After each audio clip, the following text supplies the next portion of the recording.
آج ایک بندہ آیا کہہ رہے وہ میں نے شراب پی ہوئی تھی, اپنی بیوی کو طلاق دے دی. میں نے کہا یار شکل سے تو شرابی نہیں لگ رہے آپ, شکل سے تو اچھے خاندان کے لگ رہا ہے کوئی. مفتی سے مسئلہ پوچھنے آ رہا ہے تو تھوڑا بہت تو دین ہوگا نا اس میں. تو 2 طلاقیں دی تھیں, 2 تو ہو گئی بھائی. نشہ خود کیا ہو, نشے میں چاقو مارو گے تو مرے گا. نشے میں اسلام میں نشہ جو ہے یہ قابل معافی جرم نہیں ہے. اسلام میں نشہ قابل معافی جرم, یاد رکھیں. گوروں کے ہاں قانون ہے کہ نشہ پی کے کسی کو مار دیا نا تو کیس تھوڑا سا سنا ہے میں نے کہ ہلکا بنتا ہے کہ بھئی یہ دماغی توازن صحیح نہیں تھا اس کا.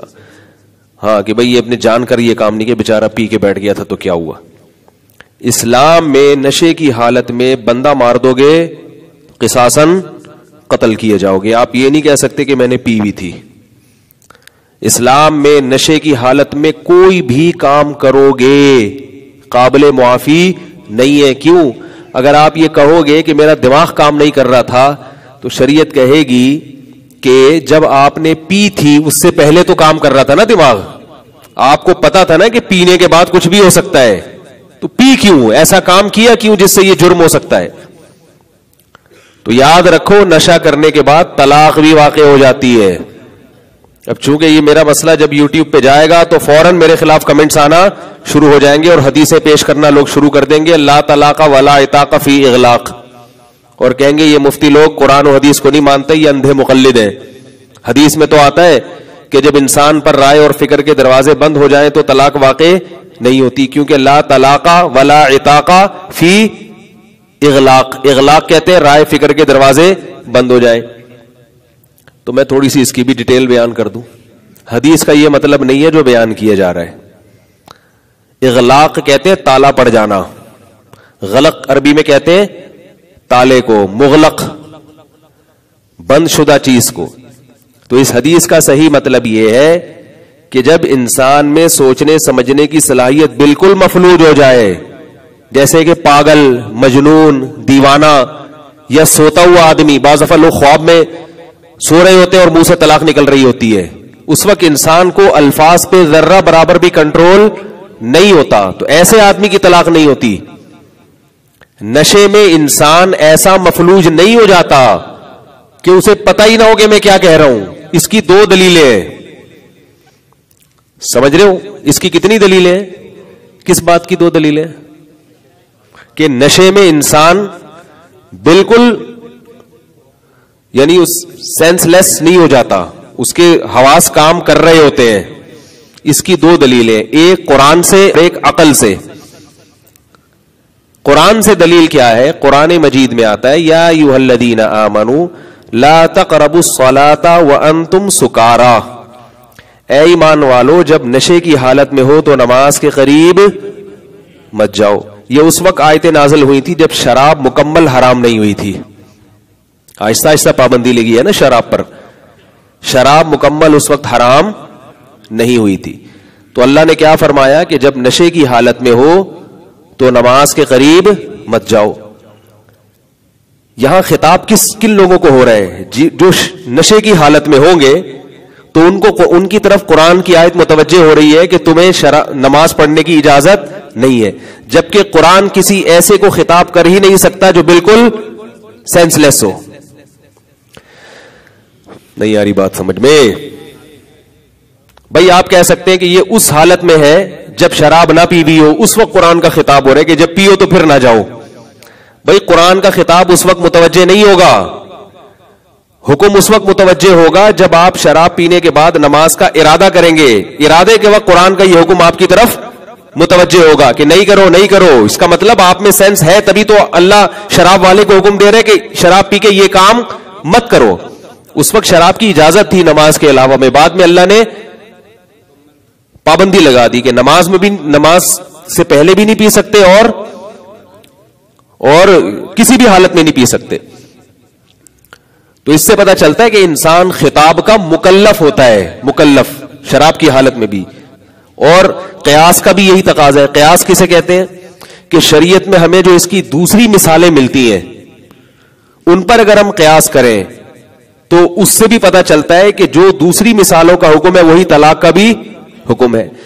شراب پی کے اگر کوئی زنا کر لے اور کہے کہ میرے ہوش و حواس سلامت نہیں تھے تو اس پہ زنا کی سزا جاری ہوگی. حالانکہ زنا کی جو حد ہے معمولی شبہے سے بھی ساقط ہو جاتی ہے.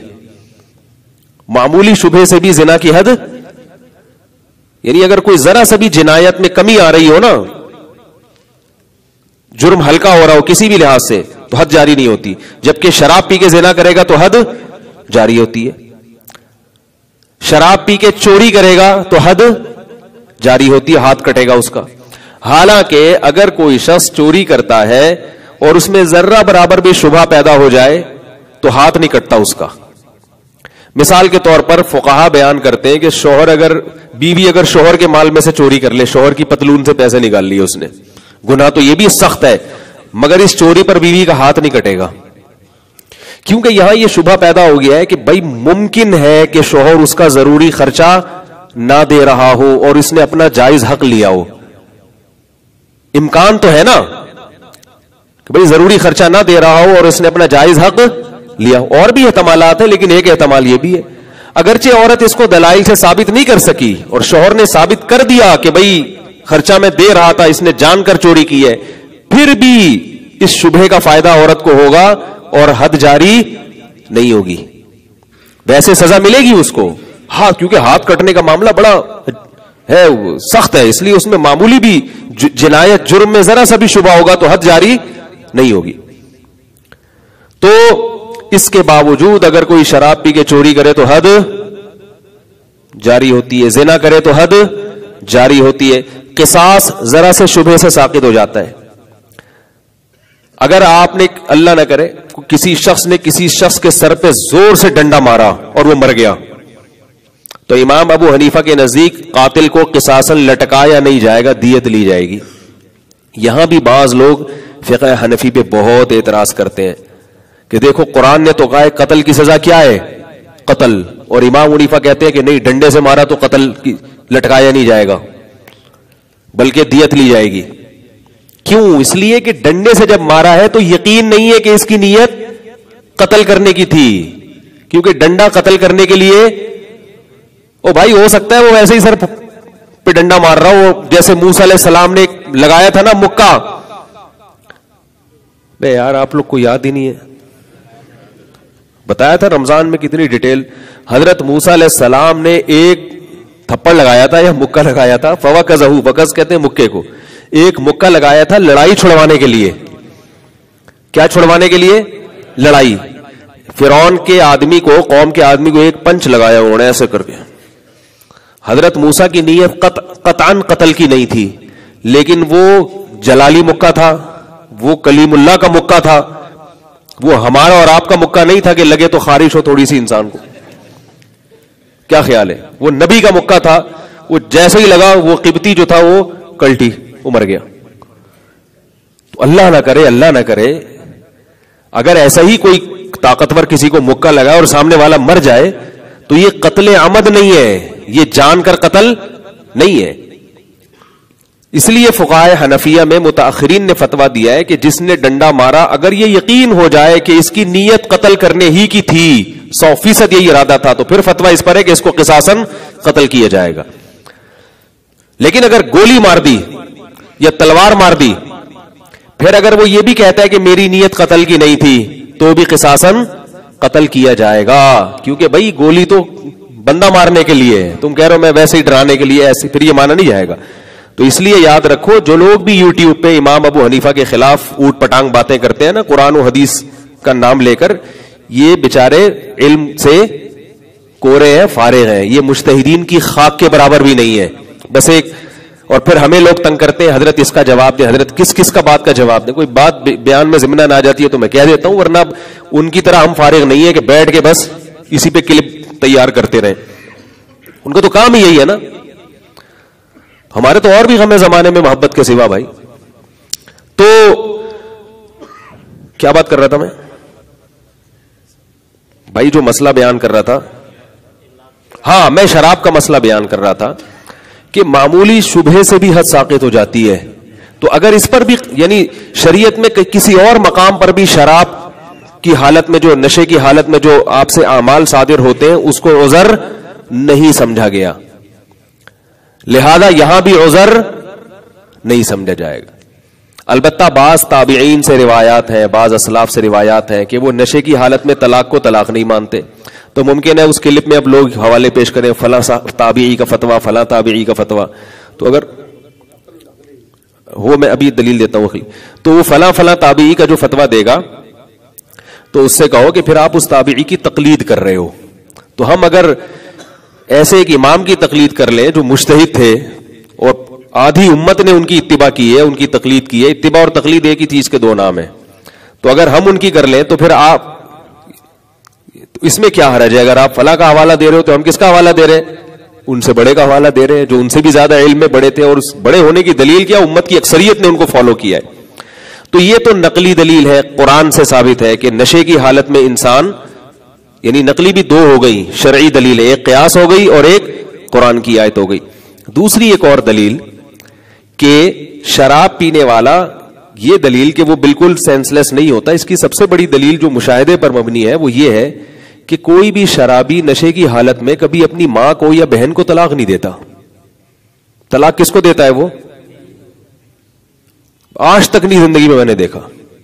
اور ایک ڈاکٹر نے مجھے یہ بتایا، انہوں نے کہا ان سے، ڈاکٹروں کو تو زیادہ پتا ہوتا ہے نا کس حد تک انسان پاگل ہوتا ہے، اس نے کہا ان سے پوچھو، میں ایک ڈاکٹر صاحب کے پاس بیٹھا ہوا تھا، میرے پاس فون آیا تو میں نے اسپیکر آن کیا، وہ کہہ رہے میں نشے میں تھا تو میں نے بیوی کو طلاق دے دی، میرا تو دماغ ہی کام نہیں کر رہا تھا، یہ ہو گیا تھا، یہ ہو گیا تھا۔ تو ڈاکٹر صاحب نے کہا اس سے پوچھو کہ پھر بیوی کو کیوں دی، اماں کو کیوں نہیں دے دی؟ دماغ کام کر رہا ہوتا ہے، پتا ہوتا ہے کہ یہ بیوی ہے، یہ ابا ہے، یہ اماں ہے، ابا کو دینے کا کوئی فائدہ نہیں ہے، ابا کو جتنی مرضی دوں گا وہ ابا ابا ہی رہے گا، ابا سے جان نہیں چھوٹے گی، اماں کو جتنی مرضی طلاق دوں گا اماں اماں ہی رہے گی، اس کو دوں گا تو یہ چھوٹ جائے گی مجھ سے۔ آئی بات سمجھ میں؟ ہاں اتنی بات ضرور ہے کہ دماغ ایسے کام نہیں کر رہا ہوتا جیسے نارمل حالت میں، بالکل اس طرح نارمل بھی نہیں ہوتا۔ اس لیے فقہائے حنفیہ کہتے ہیں کہ اگر کسی نے شراب زبردستی پلا دی یا کسی نے نشے کا انجیکشن لگا دیا، پھر اگر اس نے طلاق دی ہے تو طلاق واقع نہیں ہوگی، کیونکہ پھر یہ اس میں معذور سمجھا جائے گا، اس کی طرف سے جرم اور جنایت نہیں ہوئی ہے۔ بات آ رہی ہے سمجھ میں؟ پھر کیونکہ اس نے جرم نہیں کیا، جو آدمی مجرم ہے شراب پی کیوں، اس میں تو اس جہت کو ترجیح دی جائے گی کہ اس کا دماغ کام کر رہا ہے، کیونکہ کام کر بھی رہا ہوتا ہے نہیں بھی کر رہا ہوتا، دونوں جہتیں ہوتی ہیں، اور جب زبردستی کسی نے نشے کا انجیکشن لگا دیا تو پھر اس جہت کو ترجیح دی جائے گی کہ دماغ کام نہیں کر رہا ہے، دونوں جہتیں اس میں بین بین ہے اس کا معاملہ۔ تو اس لیے یہ مسئلہ خوب سمجھ لیں۔ اور جو شرابی شراب پی کے بیوی کو طلاقیں دے دے تو ان کی خواتین بھی پریشان ہوتی ہیں کہ رو رہی ہوتی ہیں، ہائے طلاق کیوں ہو گئی، اس نے تو پی ہوئی تھی۔ تو میں ان سے کہتا ہوں کہ شکر کرو طلاق دے دی، جان چھوٹی، کیونکہ یہ چاقو بھی مار سکتا تھا۔ ابھی تو کہہ رہا ہے بیگم میں نے پی ہوئی تھی، میں نے تو پتہ نہیں کیا کر دیا، طلاق دے دی، کل یہ چاقو مار کے بولے گا میں تو پی کے بیٹھا تھا۔ اس کا کیا بھروسہ ہے؟ میں نے دیکھا ہے شرابی لوگ گلیوں میں نکلتے ہیں بندوقیں لے کے گھوم رہے ہوتے ہیں، کبھی کسی کو کبھی کسی، شراب پی کے ایک بندے نے قتل کیا باقاعدہ، اور بعد میں اس کو ندامت ہوئی۔ شراب حرام ہی اسی لیے ہے کہ اسے پینے کے بعد انسان اچھے کام نہیں کرتا، اس کا دماغ پوری طرح سلامت نہیں رہتا۔ تو یہ جو حدیث ہے کہ لا طلاق ولا عتاق فی اغلاق، جب عقل اور رائے کے دروازے بالکل بند ہو جائیں تو پھر طلاق واقع نہیں ہوتی۔ تو یہاں اغلاق ہے جب بالکل رائے اور فکر کے دروازے بند ہو جائیں، جبکہ شراب پینے کے بعد بالکل بند نہیں ہوتے۔ اختیار ناقص تو ہوتا ہے مگر کالعدم نہیں ہو جاتا۔